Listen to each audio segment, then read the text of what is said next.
প্রবাদ আছে, you cannot fight fire with fire, মানে তুমি আগুনের সাথে আগুন দ্বারা লড়াই করতে পারবে না। ওয়েল, আজকে রিভিউ করার অ্যানিমেটা এই প্রবাদটাকে ভুল সাব্যস্ত করে। এই অ্যানিমের গল্পে you have to fight fire with fire. মনে হয়তো প্রশ্ন যাচ্ছে কেন? ওয়েল, সেটা জানতে let's get started with the video. Before that, সালাম এভরিওয়ান, কি অবস্থা সবার? Hope everything is well. Welcome to another anime review. I am Hasib and you are watching Critical Land. Fire Force action fantasy drama জনরার এই অ্যানিমেটা IMDb-তে rating পেয়েছে 7.6 out of 10, মালে এটা rating পেয়েছে 7.7 আউট অফ 10, ক্রাঞ্চিরোল এটাকে দিয়েছে 4.7 আউট অফ 5 এবং আমার পার্সোনাল রেটিং হলো 8 আউট অফ 10.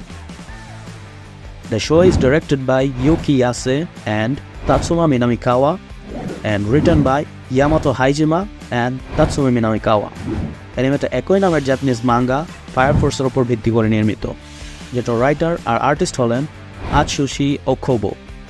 মাঙ্গা 302টি চ্যাপ্টার থেকে অ্যানিমে শোটি 2 সিজনে এ পর্যন্ত 174টি চ্যাপ্টার অ্যানিমেট করেছে। Enough with the information. Now let's talk about the story. অ্যানিমের স্টোরিটা একটা পোস্ট অ্যাপোক্যালিপটিক স্টোরি। এটা হলো যে কোনো এক প্রকার ফিকশনাল বড় বিধ্বংসী ডিজাস্টারের পরবর্তী সময়ের গল্প। স্টোরিটাকে একদম ইউনিক বলা না গেলেও ওভারঅল ইন্টারেস্টিং বলাই যায়। সেকেন্ড সিজনে একটু পেসিং জনিত সমস্যা আছে, তবুও সেটা আমার কাছে খুব একটা মেজর প্রবলেম বলে মনে হয়নি। ফার্স্ট সিজনের স্টোরি টেলিংটা খুবই চমৎকার। ফার্স্ট কয়েকটা এপিসোডই তোমার ইন্টারেস্ট পিকে নিয়ে যেতে সক্ষম। কোনো ওজি অ্যানিমে ফ্যানের কাছে স্টোরিটা প্রেডিক্টেবল মনে হতে পারে, আর ভাইরে ভাই, ফ্যান সার্ভিসের তো অভাবই নাই। It's not like I'm complaining about it. I actually enjoyed it. Plot and story preview.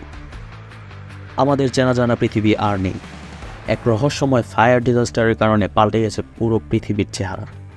যে কোটি কয়েক মানুষজন সার্ভাইভ করতে সক্ষম হয়েছে, তাদের নিয়ে পৃথিবীর পূর্ব দিকে জাপানে গঠিত হয়েছে Tokyo empire.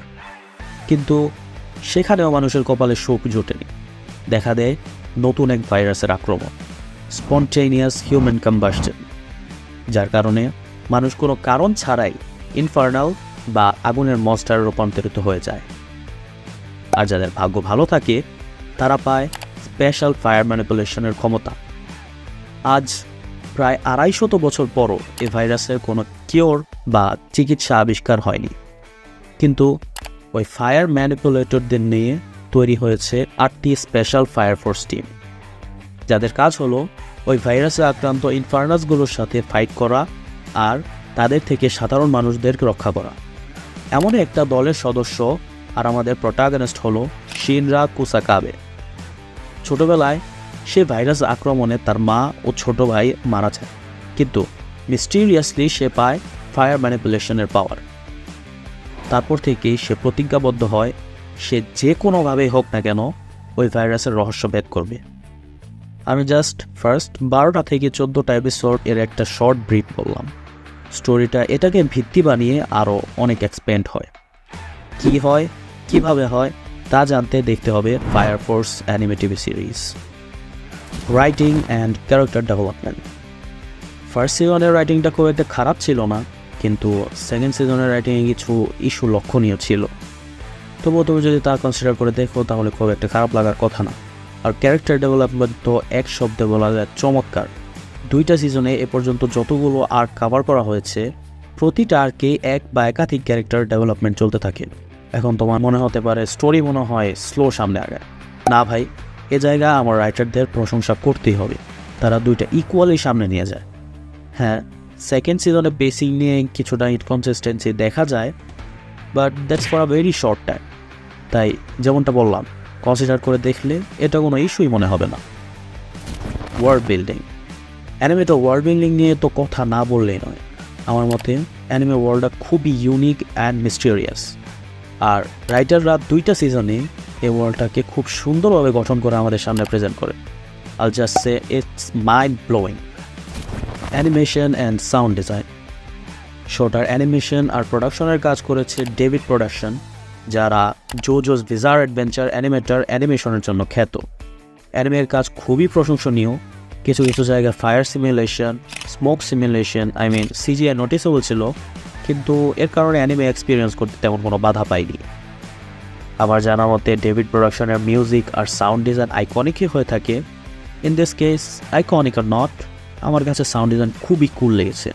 Just listen to it ফ্যাম।